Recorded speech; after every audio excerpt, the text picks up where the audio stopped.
আমরা হয়তো অনেকেই জানি যে 14 জানুয়ারি 2026 বাংলাদেশ সময় রাত 10:30টায় US department of state X হ্যান্ডলে একটি নোটিশ প্রকাশিত করেছেন।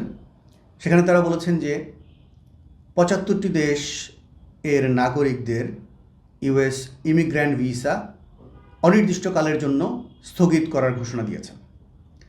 এখানে শুধুমাত্র ইমিগ্র্যান্ট ভিসা আবেদনকারীরাই এফেক্টেড হচ্ছেন। নন ইমিগ্র্যান্ট ক্যাটাগরি যেগুলো আছে B1 B2 স্টুডেন্ট, অর্থাৎ সকল নন ইমিগ্রেন্ট, ইভেন টেম্পোরারি যে ওয়ার্ক পারমিট আছে সেগুলো কিন্তু এর বাইরে। শুধুমাত্র যারা ইমিগ্র্যান্ট তারা এর মধ্যে পড়বে। 75টি দেশের মধ্যে বাংলাদেশ আছে, পাকিস্তান আছে, ভুটান আছে, আরও Latin America, central Asia, south east এশিয়ার অনেকগুলো দেশ মিলিয়ে এই 75টি দেশ। এবং এটা কিন্তু নতুন না, এর আগে 19টি দেশকে এই তালিকায় আনা হয়েছিল।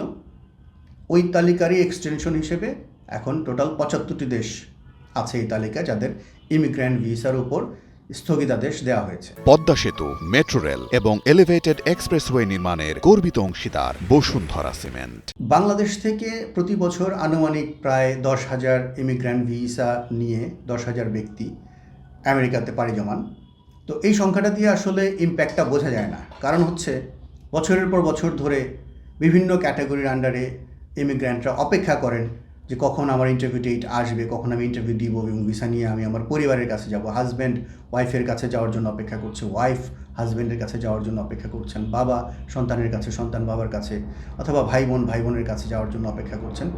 এই সারিটা আরও দীর্ঘায়িত হবে। কিন্তু এখানে একটা মজার ব্যাপার হচ্ছে যে এই নোটিশের আপডেট যেটি এসেছে সেখানে বলা হয়েছে যে সব চলমান থাকবে, অর্থাৎ আপনি ভিসা আবেদন করতে পারবেন, পিটিশন করতে পারবেন, ডকুমেন্ট লেনদেন করতে পারবেন, আপনাকে ইন্টারভিউ ডেটও দেওয়া হবে, ইন্টারভিউও দিতে পারবেন, শুধুমাত্র ভিসা ইস্যু করবে না, সিদ্ধান্তটা দিবে না, বাকি সব হবে।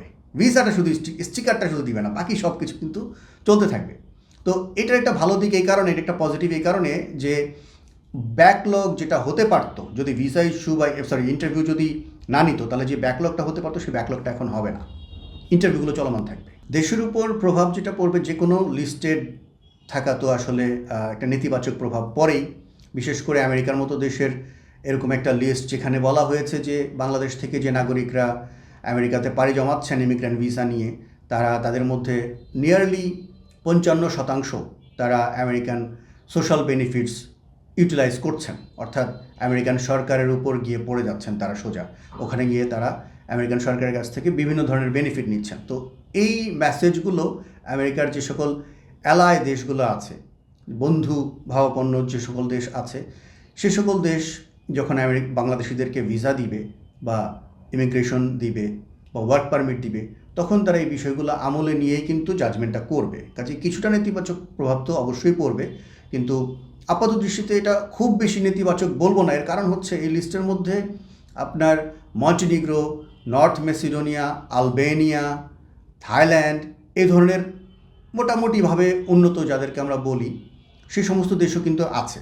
কাজেই এটা শুধুমাত্র যে যারা পাবলিক বেনিফিট ইউজ করছে আমেরিকাতে বসে সেই সমস্ত দেশের নাগরিকদেরকে শুধুমাত্র স্ট্রিক্টলি ওই কারণেই যে এই স্থগিতাদেশ দেওয়া হয়েছে, ব্যাপারটি ওরকম না। এখানে হয়তো গ্লোবাল জিওপলিটিক্স ইনভলভড।